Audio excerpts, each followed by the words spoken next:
Yes, hello everyone. So today we are going to discuss एक important strategy video है geography के लिए किस तरीके से अप्रोच करना है। इसमें प्रीलिम्स के भी काफ़ी इंपॉर्टेंट क्वेश्चंस आते हैं एंड मेंस में भी इसका काफ़ी रेलिवेंस है। GS1 में काफ़ी अच्छा खासा इसका रोल है एंड मेंस में तो नो डाउट काफ़ी इसका वेटेज भी अच्छा रहता है। प्रीलिम्स में भी काफ़ी सारे क्वेश्चंस पूछे जाते हैं। तो इसको अप्रोच कैसे करना है प्लस इससे रिलेटेड कौन से रिसोर्सेज फॉलो करने हैं, किस तरीके से इसमें करंट का रोल रहता है, तो ये सारी चीज़ें और डिटेल में डिस्कस कर लेते हैं। तो बेसिकली इसमें ऐसा है कि अपने को फर्स्ट सिलेबस का पता होना चाहिए। सिलेबस में कौन कौन सी चीज़ें मेजरली मैंशनड एंड इसमें से कौन सा इंपॉर्टेंट पार्ट है जिससे रिपीटेड क्वेश्चंस बनते हैं। जैसे मान लो इंडियन ज्योग्राफी की अपन बात करें तो there are some repeated kind of questions like Himalayan region है तो इससे बहुत ज़्यादा क्वेश्चन पूछे जाते हैं। उसमें कई इश्यूज हो गए, जैसे लैंडस्लाइड के इश्यूज हो गए, glacier melting and climate change का इश्यू हो गया। तो वो रिपीटेड इशू है, इसको डिजास्टर के साथ कैसे कनेक्ट कर सकते हैं। तो इस तरीके की चीज़ें बहुत रिपीटेड हैं और लेकिन अप्रोच मेंस में क्या रहनी चाहिए, प्रीलिम्स में अपने को किस तरीके से कवर करना है, रिसोर्सेज कौन से कवर करने हैं, तो ये बहुत बेसिक सी बात है बट वेरी इंपॉर्टेंट। स्ट्रेटजी क्या फॉलो करनी चाहिए अपने को। So this is how we are going to cover this one. तो सिलेबस में देखें मेजर इसके 4 पार्ट कवर होते हैं। पहला फिजिकल ज्योग्राफी। फिजिकल में वर्ल्ड से रिलेटेड जो भी ज्योग्राफी में फिजिकल चीज़ें, जैसे मान लो इंटीरियर ऑफ द अर्थ हो गया, कॉन्टिनेंटल ड्रिफ्ट थ्योरीज हो गई, फॉर्मेशन कैसे हुआ, फिर टेम्परेचर से रिलेटेड आ जाता है क्लाइमेट में, ओशन से रिलेटेड ओशनोग्राफी में। तो इसमें ये मेजर चीज़ें आती है। एक तो जियोमॉर्फोलॉजी होता है, एक क्लाइमेटोलॉजी। तो लिख के अपन समझ लेते हैं। जियोमॉर्फोलॉजी होता है प्लस क्लाइमेटोलॉजी होता है प्लस ओशनोग्राफी। ये 3 मेजर चीज़ें हैं जो ज्योग्राफी में फिजिकल ज्योग्राफी का पार्ट फॉर्म करती है। तीनों ही इंपॉर्टेंट है, मेंस में काफ़ी क्वेश्चन इनसे पूछे जाते हैं। और क्लाइमेटोलॉजी में जैसे कोई रिसेंट वेदर फिनोमिनन हुई है, जैसे क्लाउड ब्रस्ट वगैरह हो गया, तो उनसे काफ़ी इंपॉर्टेंट क्वेश्चन फ्रेम हो सकते हैं करंट को लिंक करके। अब बात आती है इंडियन ज्योग्राफी की। इंडियन ज्योग्राफी में तो ऑल थिंग्स आर कवर्ड, चाहे फिजियोग्राफिक डिविजन्स हो, उसके बाद में ड्रेनेज सिस्टम की बात हो, सॉइल सिस्टम की बात हो, प्लेन्स की बात हो, प्लेन्स का इम्पोर्टेंस क्या है, प्लेट्यूज है उनका इकोनॉमिक इम्पोर्टेंस क्या है, बहुत पूछा जाता है। तो ये सारी चीज़ें किसका पार्ट फॉर्म करती है, इंडियन ज्योग्राफी का। वर्ल्ड ज्योग्राफी, वर्ल्ड मैपिंग, ये एक बहुत शॉर्ट टॉपिक है। जैसे मान लो कहीं पर भी कॉन्फ्लिक्ट चल रहे हैं तो इन कॉन्फ्लिक्ट को लेके एक तो प्रीलिम्स में हमेशा always there are 2-3 questions conflict के जोन पूछे जाते हैं। जैसे मान लो पलमायरा एक रीजन है सीरिया में, वहाँ कुछ कॉन्फ्लिक्ट है। अब दोनोस्तक रीजन है यूक्रेन में। तो इन सारे रीजन्स में कोई ना कोई एक डायरेक्ट पॉइंट कैच किया जाएगा यूपीएससी से और उसको पेपर में एज ए स्टेटमेंट पुट कर दिया जाएगा। तो you need to select that whether it is right और रॉन्ग। और ये भी काफ़ी इंपॉर्टेंट रहता है वर्ल्ड मैपिंग में। एंटायरली जो रीजन्स हैं, कहाँ कौन से रिसोर्सेज हैं, कहाँ कौन सी रिवर्स हैं, माउंटेन रेंजेस कौन सी, हो सकता है कभी स्टैटिक से भी क्वेश्चन फॉर्म कर लिया जाए। और लास्ट में human and economic geography, like कि मिनरल्स वगैरह कहाँ हैं, रिसोर्सेज कहाँ हैं, ह्यूमन सेटलमेंट्स क्या है, पैटर्न क्या है, इकोनॉमिक एक्टिविटीज़ कौन सी रहती। तो ये है ह्यूमन एंड इकोनॉमिक ज्योग्राफी का बेसिक पार्ट। तो अभी तो अपन ने क्या डिस्कस करा, सिलेबस में 4 ही मेजर पार्ट है। फिजिकल ज्योग्राफी फर्स्ट है, इंडियन ज्योग्राफी सेकंड है, third world geography, world mapping हो गया, fourth human and economic geography, right. So let's move on. और इसमें रिसोर्सेज कौन कौन से अपने को as a reference material use करने हैं, दैट इज़ वेरी इंपॉर्टेंट। तो इसमें देखें मैंने इसको सेग्रीगेट करा है कि कौन कौन से टॉपिक के लिए या कौन कौन से सेगमेंट के लिए कौन सी बुक अपन क्या कर सकते हैं, प्रेफर कर सकते हैं। तो सबसे इंपॉर्टेंट चीज़ है फिजिकल ज्योग्राफी, इसके लिए कौन सी बुक है। की नोट यही है कि इसमें सिर्फ और सिर्फ मेजरली अगर आपने को एज ए रिकमेंडेड बुक रहती है तो वह है क्लास 11th की फंडामेंटल्स ऑफ फिजिकल ज्योग्राफी। इसमें एवरीथिंग इज जनरली मैंशनड और उसे डायरेक्ट लाइनिंग्स निकाली जाती है। किस तरीके की लाइनिंग, मैं आपको एज एन एग्जांपल लूँ। जैसे 1-2 years back one of the question that was asked in the mains, जैसे primary rocks, characteristics of primary rocks. तो अब इसके लिए कोई बहुत एडवांस मटेरियल पढ़ने की ज़रूरत नहीं है, डायरेक्टली पूछ लिया जाता है।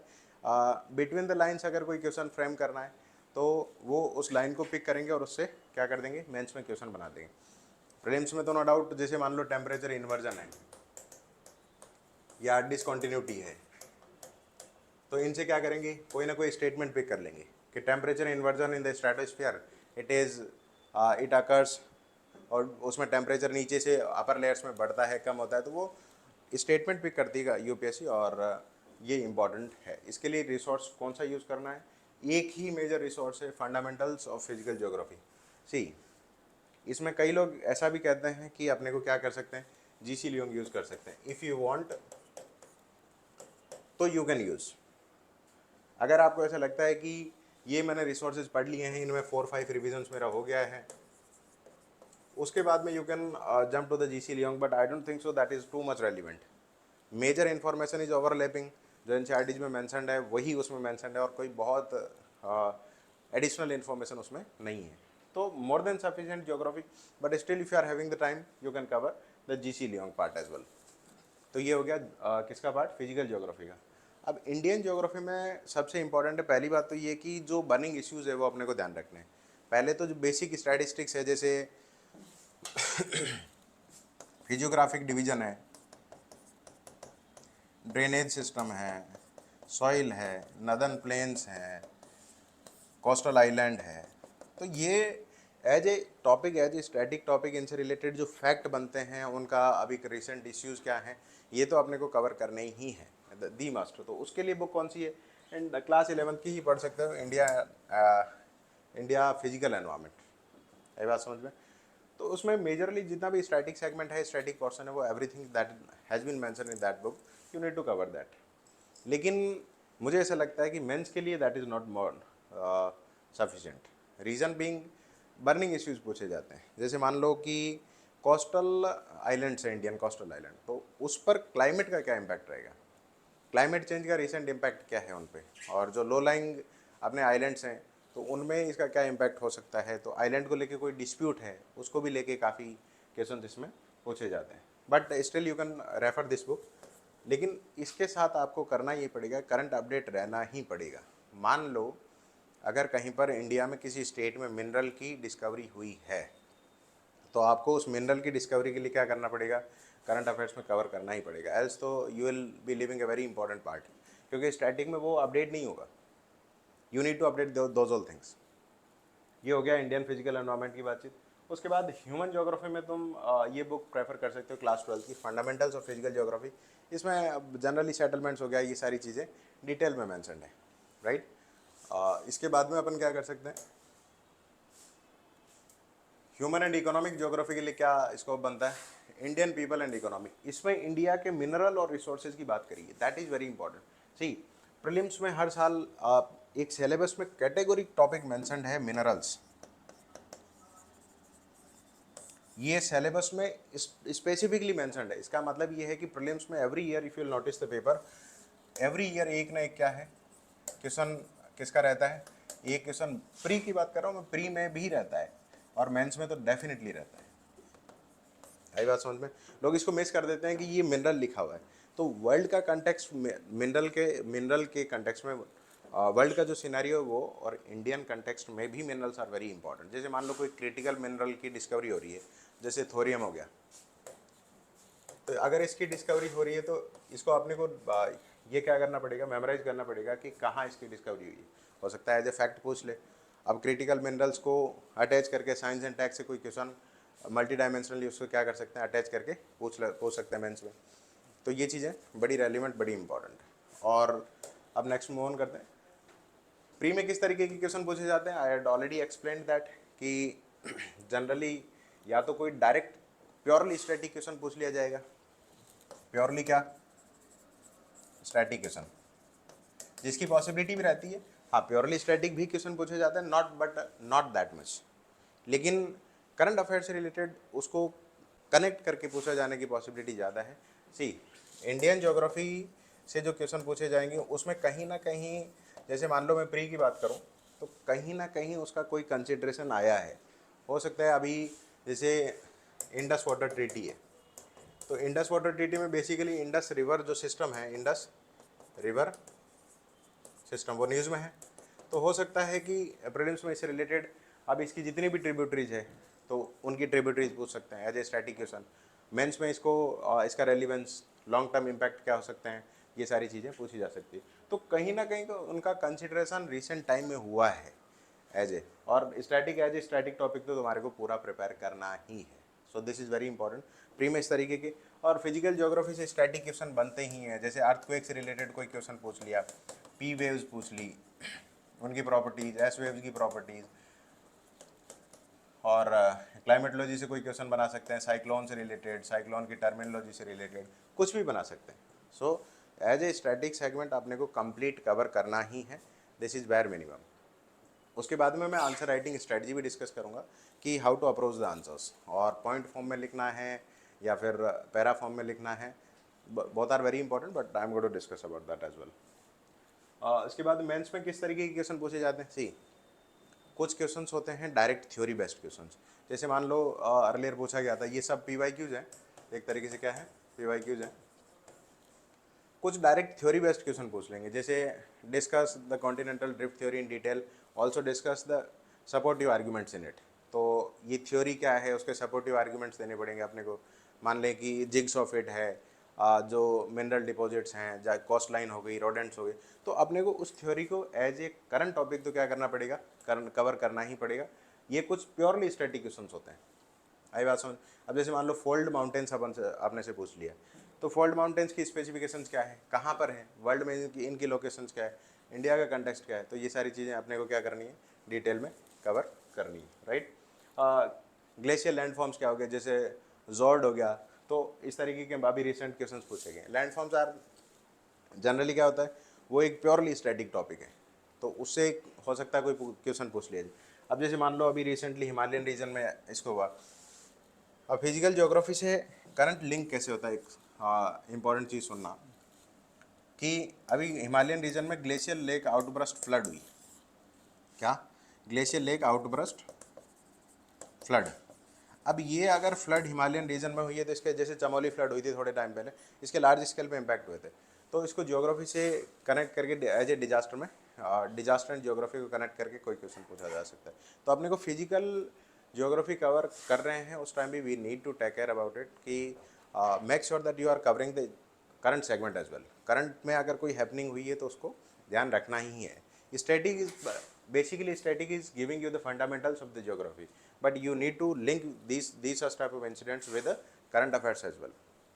तो ये हो गए मेंस के क्वेश्चन, क्या पैटर्न रहता है। अब इंडियन कंटेक्स्ट में मेंस के जो क्वेश्चंस हैं वो ऐसे समझे कि काफ़ी डिफरेंट तरीके से पूछे जाते हैं, लेकिन उसमें एक पैटर्न बड़ा निकल के आता है कि काफ़ी क्वेश्चंस रिपीटेटिव है, बहुत रिपीटेटिव है। कुछ टॉपिक्स हैं जिनमें देखें अगर कोई चीज़ न्यूज़ में है तो उसके पेपर में आने की पॉसिबिलिटी ज़्यादा रहती है। अब इसमें सबसे ज़्यादा न्यूज़ में क्या रहता है, दो रीज़न, एक तो हिमालयन रीजन और एक वेस्टर्न घाट।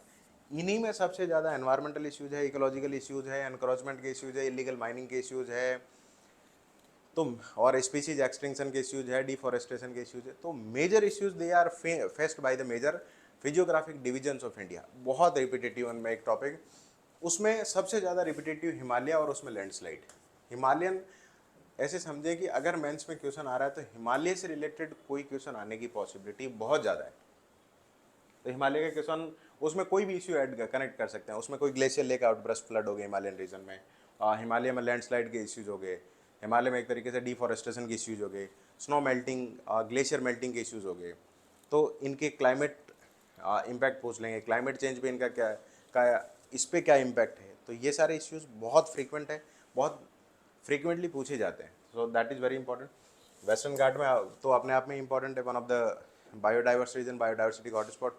तो इसमें जो भी इश्यूज़ हैं, जैसे मान लो डिफॉरेस्टेशन का इश्यूज़ है, इलीगल माइनिंग का इश्यूज़ है, फ्रीक्वेंटली क्या एक तरीके से स्पीसीज एक्सटिंक्शन का इश्यू है, तो वेस्टर्न घाट अपने आप में न्यूज़ में रहता है। तो इससे रिलेटेड एनालिटिकल क्वेश्चंस पूछे जाते हैं कि